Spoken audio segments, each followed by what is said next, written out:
In 1999, a civil engineer walked into a grocery store and legally robbed 3 major airlines of $800,000. His name is David Phillips. His weapon wasn't a gun, wasn't a computer. It was chocolate pudding, 12 of the 750 cups of it, each one costing 25 cents. 3 weeks later, he owned 1.25 million frequent flyer miles, enough to fly first class around the world for the rest of his life. The airlines hired lawyers. They combed through every word of the contract, every footnote, every disclaimer. They found nothing. He had followed every single rule. And here's the part nobody believes: the US government ended up helping him pay for it. This is how one man found an $800,000 loophole hidden inside a 25-cent pudding cup, and why, 27 years later, he's still completely untouchable. Phillips is a civil engineer.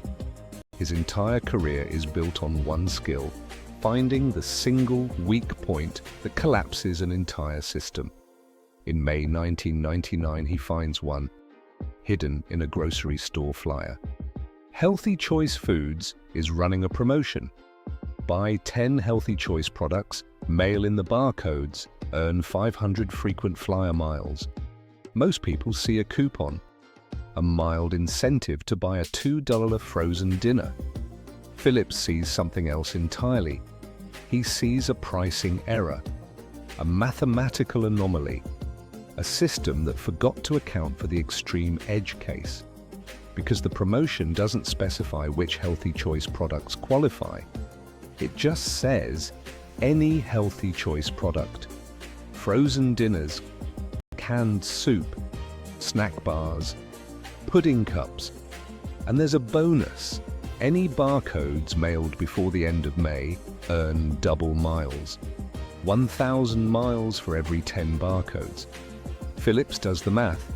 If he can find the cheapest possible qualifying product, he can buy frequent flyer miles for pennies on the dollar. He starts hunting. Frozen dinners, $2 each. Too expensive. Canned soup, 90 cents. Better, but not optimal. Then he finds it. At a grocery outlet discount store, individual chocolate pudding cups are on clearance. 25 cents each. Each cup has its own barcode. Each barcode qualifies. The math is devastating. 10 pudding cups, 2,050. Miles earned, 1,000. Cost per mile, $0.025, a quarter of a cent. Airlines value miles at roughly 2 cents each. A round-trip ticket to Europe costs 50,000 miles total, or $800 to $1,000 in cash. Using Phillips's method, those same 50,000 miles cost $125. He doesn't hesitate. He buys every pudding cup he can find. But Phillips has a problem. He needs 12,150 pudding cups. In 3 weeks? And this hack isn't digital, it's physical. Every cup has to be bought, transported and processed by hand. So he starts driving. Sacramento, Fresno, Stockton, every grocery outlet, every discount store, every clearance aisle within 50 miles. He buys out entire inventories. When shelves run dry, he talks to managers and orders straight from the warehouse. The clerks start recognizing him. They start calling him the pudding guy. He needs a cover story. He tells them he's stockpiling for Y2K. The mass panic that computers would crash at midnight on January 1st, 2000. In 1999, hoarding pudding didn't seem that crazy. 3 weeks later, his garage is packed floor to ceiling with 12,150 pudding cups. His wife stares at the towers of cardboard boxes. "David, what are you doing?" He shows her the spreadsheet, the math. She's skeptical, but she's also practical. Now the real problem reveals itself. The promotion requires physical barcodes. He needs to peel 12,150 labels off 150 pudding cups. Before the end of May, his wife helps. His kids help. They sit in the garage, peeling labels, stacking cups. Fingers blister. Hands cramp. Blood under fingernails. Time is running out. Then Phillips has an idea so clever that the US government ends up paying him to execute it. Salvation Army, how can I help you? I have 12,000 cups of pudding to donate. I just need the barcodes back. Thousands of dollars worth of food. Free. You peel the labels, return them by the end of the month. We have volunteers. When can you deliver? Tomorrow. They need the food. He needs the labor. Perfect trade. Phillips delivers the pudding. The volunteers start peeling. Within days, 12,050 barcodes arrive at his door in neat stacks. But the brilliance here isn't just the labor, it's the tax code. Under US law, donations to registered 501c3 charities are tax deductible. And the deduction is based on retail value, not what you paid. The pudding cups had a retail value of 89 cents each. Phillips paid 25 cents on clearance. The IRS doesn't care what he paid. 12,950 cups x 89 cents equals $10,813.50 in deductible retail value. Phillips is conservative. He claims just $815. That's $815 back from the federal government. A rebate on his initial $3,140 investment. Adjusted cost, $2,320, 1.25 million frequent flyer miles for the price of a used car. And Washington just helped foot the bill. He mails the barcodes in 2,506 certified envelopes, keeps copies of everything, receipts, tracking numbers, proof of purchase. He knows what's coming. When the submission lands at the Healthy Choice Processing Center, someone notices 12,150 barcodes, all from the same person, all mailed at once. ConAgra, Healthy Choice's parent company, panics. They run the numbers. At wholesale rates, those 1.25 million miles will cost them $25,000 to $37,500 on a $3,140 pudding purchase. Inside the legal department, a team is assembled. They pull the original promotion documents and read every word, every footnote, every disclaimer, looking for an out. Any Healthy Choice product, no minimum price, no exclusion of clearance items, mail in 10 barcodes, no maximum per household. Earn 500 miles per submission. No cap on submissions. We just refuse. Claim fraud. He followed every rule. Then we changed the rules. Too late. The promotion already ran. We deny him now, he sues, and he wins. The lawyer closes the file. The meeting ends. No decision announced. 2,000 miles away, Phillips checks his mailbox. Empty. Weeks pass. Nothing. He calls customer service. Gets put on hold. When the rep comes back, her voice is different. Careful. Your submission is being reviewed. That's corporate speak for, we're looking for a way to deny you. Phillips hangs up. His wife asks what's happening. He has no answer. His friends think he got played.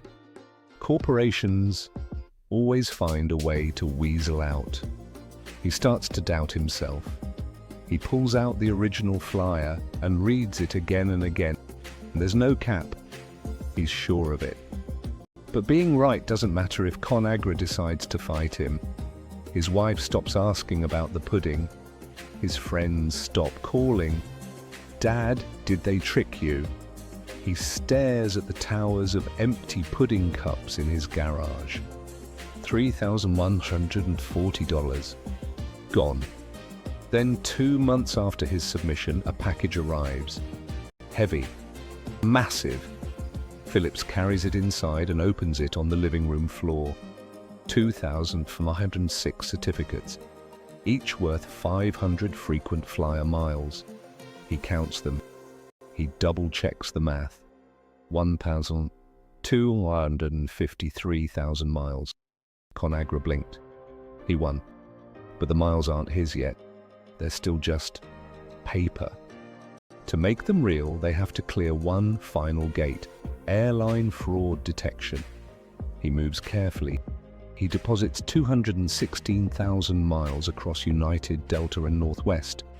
Diversification. If one airline flags him, he still has the others.